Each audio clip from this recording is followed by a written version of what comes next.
Welcome to another episode of ManDem Talk, Random Recommendations. I'll be your boy Kwame. And I'm your boy Enigma, and this is, when we recommend something, whether it's new, whether it's old, whether it's a TV show, whether it's a movie, documentary, whatever it may be. This is when we recommend them, and look, I'm gonna be honest, it's something a bit different for this channel. We don't really touch too much on the horror genre, but like had ever. to be done basically, really. But why this over any other horror? I'm gonna say why. Okay. And the film that I'm recommending today is Weapons, starring Josh Brolin, Julia Garner is kind of the main star of it. You know her from Ozark. You might know her as a Silver Surfer in Fantastic Four. Oh yeah. My guy from Doctor Strange, Benedict Wong, is up in there. And some few other surprises up in there, man. But yeah, so let me just say, if people don't know Weapons, basic premise was at 2:17 a.m., about 19 kids from one class suddenly leave their houses, run off from the houses into the night in an iconic Naturo type run. Everyone does the same run and then they run out into the darkness. Only one child doesn't get kidnapped, and only one, and obviously there's a teacher, and everyone blames the teacher because everyone within her class has disappeared. Wow. So there's no one else to blame. She kind of becomes the brunt of the town and how they feel about the fact that she was the only person that had contact with every single person that's left, and you all seem to be fine. So that's the kind of basic premise. I'm not gonna go too much first into spoilers. I will just say this: the reason why, it's because the director, Zach Cregger, I'm saying this from now, one of the best up and coming directors in Hollywood right now. I'm just gonna say that. A hot take? Not even a hot take. I personally could be a hot take for many, because he's only done really 2 films. Which is Barbarian and Weapons. And he's did it Barbarian, the one I told you about recently, where a woman goes to an Airbnb and then she finds out that there's something downstairs in the basement, basically. Bill Skarsgård is in it. Justin Long is in it. Absolutely excellent film. Tension film, filled from the beginning. You don't trust anyone. You don't believe anyone. It's one of those movies when you're like, it's horror. I'm gonna lie to you. It's one of those movies when you're like, bro, don't go in there. Please come back. Or girl, don't go there. Yeah. Really great. And that film, because I heard a lot about it before I saw it, and then that teed me up. Barbarian teed me up for Weapons. Zach Cregger, really great director, bro. You see how when Jordan Peele came onto the scene with Get Out and Nope or whatever, maybe not Nope, but definitely with Get Out, when people said raw, and even Us, because I think Us is dope. I personally like Us a lot. Never watched it, but Jordan Peele. I know. But when he came out and people was like, raw, this guy knows what he's doing. Zach Cregger knows what he's doing. Great writing, great. What he does a lot, he done it in Barbarian as well. He uses a kind of Tarantino. The time is kind of not linear, so it will start from one person. This film in particular starts from the teacher's perspective, then it goes to one of the parents, who's Josh Brolin's perspective, then it goes to one of the kids' perspective, the only kid that survived that wasn't kidnapped, basically, and what happened to him, and the mystery about what happens. First off, let me say this: great mystery, great premise. Because at first you're like, why the fuck are these kids running from their yard at 2:17 a.m? Every single one of them, all left, and people see them in the doorbell, cameras, everything, all running the same, all disappear into the dark of night. So firstly, it's that mystery. Then it's dealing with the fallout around the town, how everyone deals with it. Julia Garner, look, from Ozark, she showed that she's kind of got good qualities. She's actually a very good actress. See what you said about Lakeith Stanfield? Believability. I think she has great believability in her performances. She is dope. She's really good in this movie. Good in this movie. Josh Brolin as the disgruntled parent. Absolutely, but it's Josh, innit? So you know he ain't gonna fuck around. But Josh is brilliant because he is tense. Your child's been taken, but he's tense. He's tense from the beginning to the fucking end. Like he's tense. He just wants his shit to be sorted. He just wants his son back home. Oh jeez. Benedict Wong he's like the teacher. he's literally one of the best characters because he comes across just like a douchebag teacher, but he's kind of hilarious as well. There are a couple jump scares, and then once we find out the premise, I can't remember her name, but a character comes in. I remember the character's name is Aunt Gladys. I can't remember the actress's name. I do know she is Uncle Buck's girlfriend in the film Uncle Buck. So whoever that is, Uncle Buck's girlfriend from back in the day, and she's done bare. You know her face. She's done bare stuff. She comes in as a character called Aunt Gladys. Now, once you meet Aunt Gladys, the whole movie changes.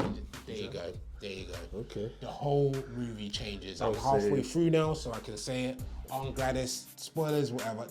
If you don't want to know anything about weapons, stop right now. Come back when you've watched it. If you're fine with it, cool. Spoilers, Aunt Gladys basically comes to town, and the one kid that hasn't been kidnapped, she's his aunt. We then find out the aunt is basically a witch, and she possesses people, and she's possessed his parents, and she uses him in a ruse to possess all of the kids. So all of the kids are basically will get possessed, and that's where they go into the house. Basically, where they are is where she's keeping them. I'm not gonna give everything away because I do want people to say it, but you find out that it's a bit of a possession story going on, and then it's about how people deal with that. Aunt Gladys, one of the best horror characters we've had in a while. Scary, makes you think what the Ross is going on. Serious. There's certain parts where I don't know why, but she turns up in certain people's dreams at certain point. You know when you're watching something and you pretend you're not pranked, but you are? That was me. You know you might make a sound. Whoa! One of those ones. You're trying to, obviously it's not a scream, but you're like, whoa, stop, oh, whoa. Let me turn the lights on. Let me turn the lights back on. Put the hallway lights on. That's hilarious. Yeah, I'm not gonna lie, there was some jump scares with Aunt Gladys that gonna get you. Then, the last 25 minutes of the movie or so, absolute chaos. Sorry, this is weird. You probably have to cut this out. I just realized this is so random. Benedict Wong, right? Yeah. I just realized that both Benedict Wong and Benedict Cumberbatch have the same first name. Yeah. I mean, I don't know why I didn't realize that. No, that's really bad. No, bro, that's why I'm saying it now. I know it's random. Okay. Because only now I just realized when you said his name. I guess so. How did I not realize? And it's such a random name for you both to have. Yeah, for both of you to have. Yeah, I agree. So it's basically Benedict Wong and Benedict Cumberbatch. Yeah. Doctor Strange. Weird. This is weird. Weird. That is weird. Sorry. That's Sorry, it just hit me. That's why I said it. Yeah, anyway. You can cut that shit out. That's so random. But look, the last 25 minutes, Zach Cregger is a very competent director. Okay. Shit hits the fan. We go to the house where the kids are being kept. Shit hits the fan. And then one of the best last scenes. Can I spoil it? Are you going to watch it? I'm not going to watch it, bro. You can tell me. So one of the last scenes is basically how Aunt Gladys possesses people. She uses like a stick, pricks herself, uses the blood, and then when she snaps it, whoever she's wants to possess, she possesses. Yeah, so she does that to Benedict Wong. He wows out, kills his male partner, but kills him in a very gruesome way, and then tries to kill Julia Garner's character.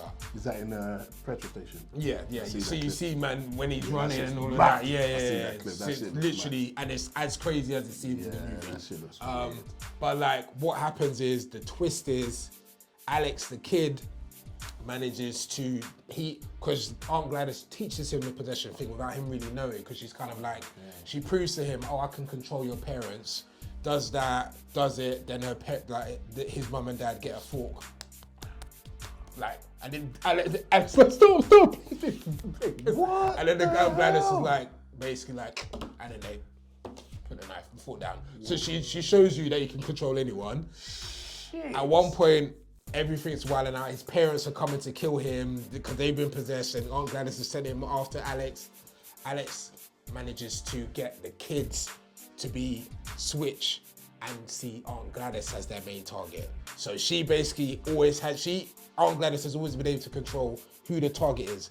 That's why the film is called Weapons, because she uses her possession stuff as weapons, and then she'll use a human as her literal weapon. So Benedict, like Benedict Wong, he uses a weapon to try and kill Junior Garner at one point.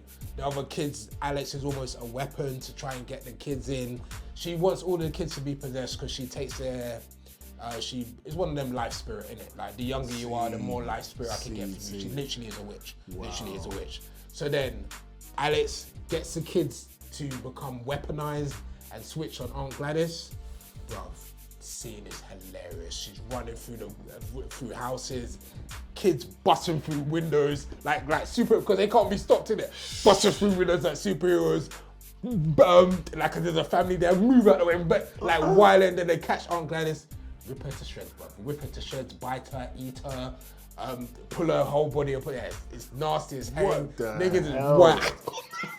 Fucking hell, bro. And it's kids, bruv. It's literally like 11, 12-year-old kids. So you can imagine how crazy it is. Absolutely crazy final scene. I'm just gonna say Weapons. Why do you like these movies? They're tension-filled. If you like your horror, if you do like some horror and some psychological mess with your men, Weapons, I would highly, highly recommend. I'm gonna be honest, bruv. You can even diss me. One of my most enjoyable films of the year. It's the only reason it's not getting a score right now is because it's a random recommendation. Nah, I want a score. What score? What score are you giving it? I was gonna ask you that. 9 out of 10. It's great from beginning to end.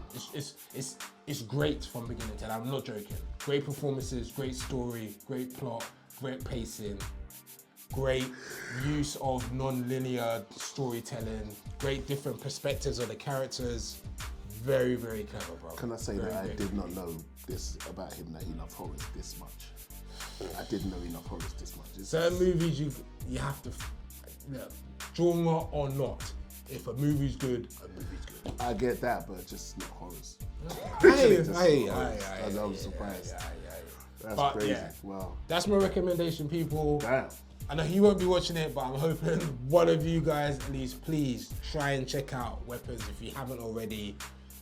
Please, it's worth it. Trust me. All right, that's crazy. So that's the movie Weapons. According to Enigma, yeah. It's highly rated, highly respected, highly recommended, and all that good stuff. I'm not gonna watch it because I don't watch horrors. Yeah, I like to sleep at night. But yeah, if you've seen it in your, put it in the comments how you felt about it. If you haven't watched it, go watch it and let us know how you felt about it. And like, subscribe, and put in the comments. I'll be your boy Kwame. And I'll be your boy Enigma, and this has been our Random Recommendations. Peace. Peace.